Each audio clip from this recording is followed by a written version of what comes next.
Hello, Oboots from around the world. My name is Kais, and I am 11 years old, and I am from Montreal, Canada. Welcome to our Oboot Zoom session, where me and my co-host Nour, who is 13 years old and currently lives in Boston, will be interviewing our guest changemaker, Gautam Shah, who is based in Nairobi, Kenya. Gautam is the founder of Internet of Elephants, a startup that uses technology and games to bring wildlife into people's daily lives. He developed cool games that you can download and start playing. Look up Safari Central and Wildverse if you want to play any of them. Gautam's work contributes to several sustainable development goals, particularly to number 15, Life on Land. Nour and I will be asking questions to Gautam about his background, his journey, his work, his skills, and his impact. We hope that you will enjoy this session, and I'll now be handing it over to Nour to ask the first question. Thank you. My first question is, what is your favorite animal? That's really tough. I think it changes every day. But lately, I've really been getting into gibbons. There's a lot of different types of gibbons, but they all have a couple characteristics which I love. One is that they're extremely acrobatic, and they can really fly through the trees. Two is that they almost all of them sing. And so they have these beautiful sounds that they make and beautiful calls that they make to each other, and it's really incredible to listen to. And then three is I just feel they're a little bit mischievous, and so it just seems like they're always up to a little bit of mischief. So lately I've been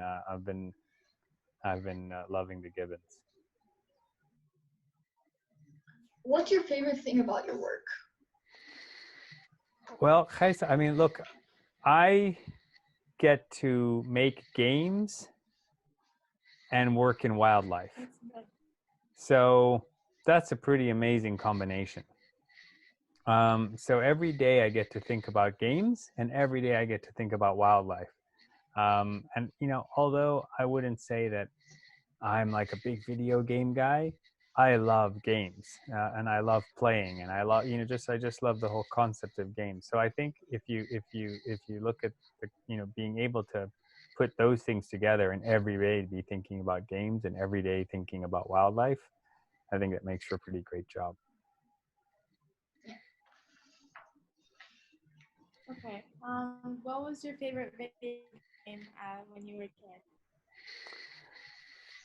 When I was really young, I mean, now everybody will know how old I am, or actually many people won't even recognize it because it's so long ago. But when I was a kid, Atari had just come out, and I don't know if you even know what an Atari is, but it's just like the oldest game system that you could actually bring home to your own, to your own house. We didn't have computers or anything like that, and I had an Intellivision, which was like the upgrade from an Atari, and there were a bunch of games on the Intellivision where you just thought the graphics were so amazing because you compared them to the Atari. So when I was really young, I spent all my time playing games on the Intellivision. But eventually, in terms of video games, I always just kind of liked the sports games. I like playing Sega Hockey. Or Tecmo Bowl. I think that was a Nintendo one. So I like playing all the sports games. If I remember that correctly. That's as far as video games. Then board games and such are, I always liked word games. So my favorite game growing up, and even now from a word game standpoint, is a game called Boggle.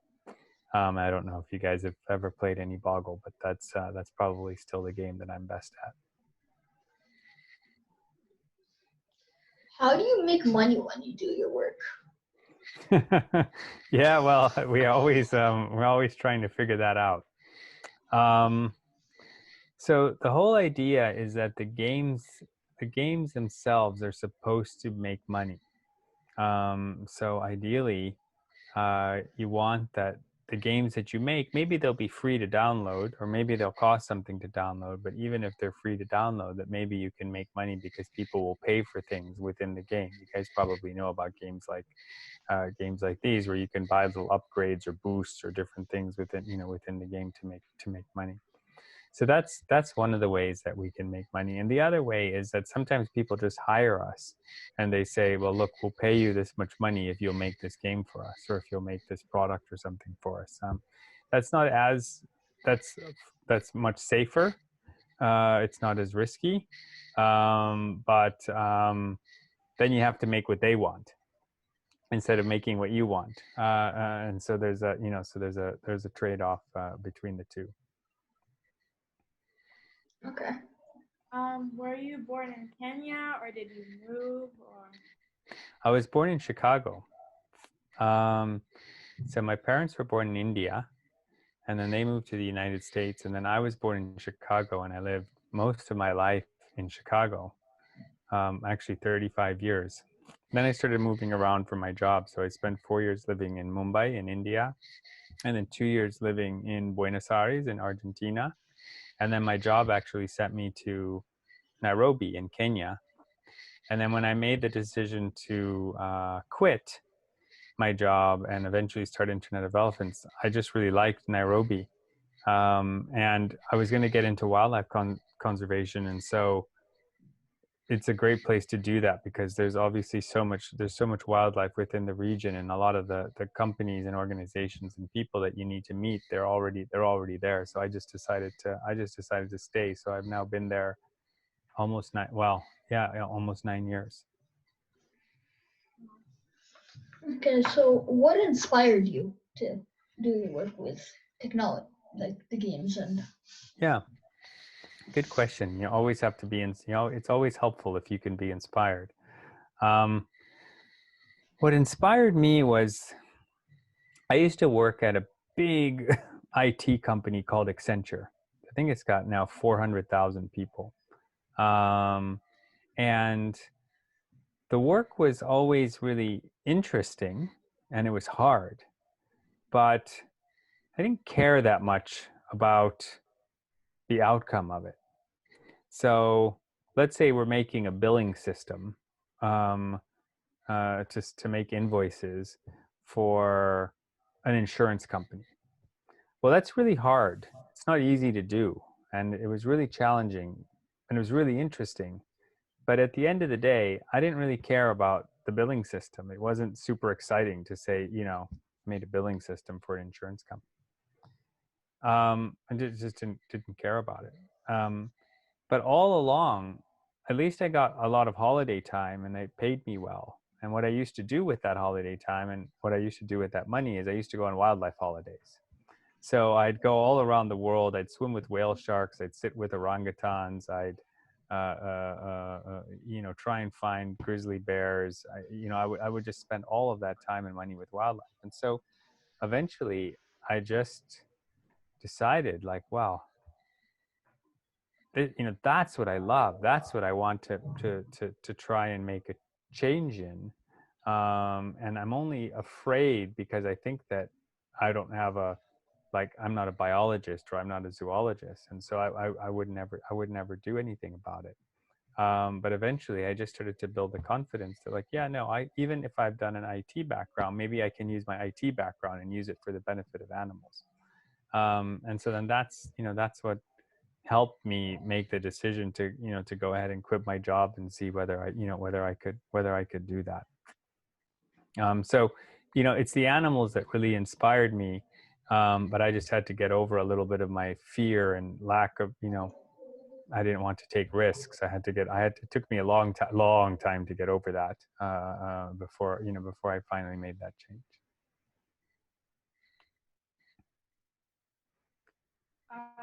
Do you try making any previous apps in the past, or is this were these your first apps? These are the first. So everything that I used to do when I worked at Accenture was business software. And it was just software that was used at the company, but it wasn't meant for the public. It was meant for the company, and so yeah, I never built built really complicated software systems, but never any apps or games for sure. All right. So, what does your workplace look like Oh, what most does my of the time? workplace look like? Well, these days it's very hard to say. As you can imagine, the workplace looks like this. But we have a small team, so we're not a big company. There's just we have, in fact, we have 3 of us in Nairobi, 1 person in Bangalore, 1 person or 2 people in England. And so in Nairobi, we have we have just a few desks. We sit as part of like kind of a bigger office area. It's all entirely open. We try and put posters and pictures of all of our games and things that we've made to kind of make it a little bit more fun. But ultimately, it's a couple of desks and a couple of laptops, and a file cabinet. So it's not super cool workspace or anything yet, but eventually, hopefully it will be. But we do make sure that we put photographs and pictures of animals all over the place, and our whiteboard is always the most interesting whiteboard in the world. So if you look at our whiteboard, if I knew about this question, I would have come with some pictures already. But if on our whiteboard on any given day, you might see a drawing of an orangutan pooping, or the route that a pangolin is taking, from its burrow. I mean, these are the types of things that go up on our whiteboard. So I always like to say that our whiteboard is the most interesting whiteboard of any company out there. How did you come up with the idea of programming your game, but as AR? Yeah. Well, I mean, everything AR has certain benefits, and then there's certain times where AR doesn't make any sense. You don't need AR. What we like about AR is one, you don't need any special equipment, right? So you don't need a headset or anything like that to have a VR experience. 2 is it encourages you to move around. So I can again, with a VR headset, you can't physically walk. You'll bump into something. But with AR, you can walk around and you can move around. 3 is that we can make the animals life size, as seen through your phone. So when you look at it through your phone, it's all in the context of where you are, and we can make that life size, and then we can make animals move and everything life size as well. So we really like the way that AR puts things in the context of where you are. So, for example, if I tell you that a cheetah runs 60 miles per hour, you'd be like, yeah, that's pretty fast, but I don't really know what that means. But now with AR, I can have a cheetah run right past you at 60 miles per hour, and you just have to move your phone with it like that, and you're like, aha, okay, that's what it feels like to have a cheetah running at me at 60 miles an hour. And that's something that I think really only that AR is incredible for. So certain situations, it's really nice to be able to put things in the context of where you live.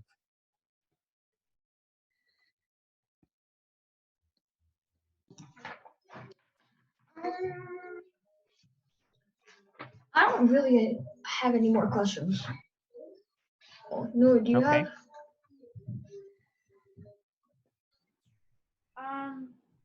So the money that is being that you're getting from the app and stuff, is it going to helping the company, animals, or is it going to both? Yeah, the idea is for it to go to both. So we need enough money to keep going, and we need enough money to pay everybody, and we need enough we need enough money to be able to make the next projects. But we also want to be able to try, if any of the products make money, we want a good percentage of that to go back to the conservation organizations that we work with. So every project we do is always in partnership with a conservation organization, maybe multiple. And so we always want if we can, to have some financial benefits, go back to them.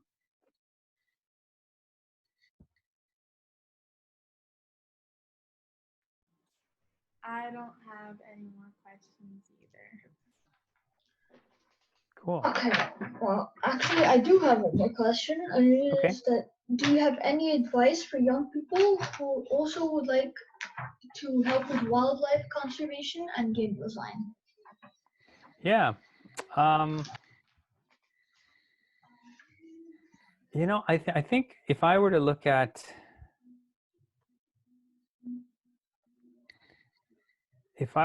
myself and say, like, here's a guy, actually, if I look at a number of people on my team, yeah, so you have me, who loves wildlife but has never made games.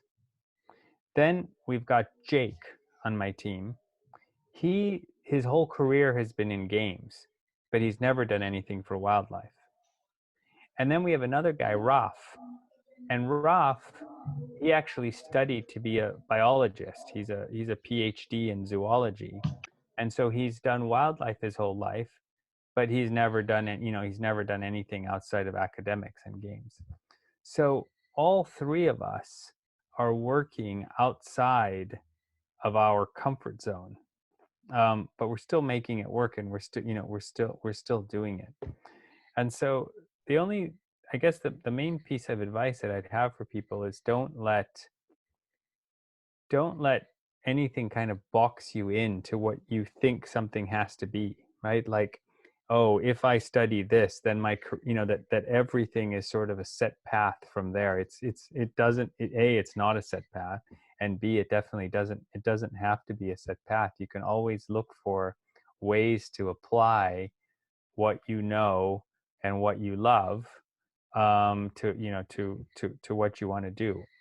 And I think that if I look not just at myself, but like I said, if I look at the three main people within our team, none of us are working, entirely in our area of specialty, but we're still doing it.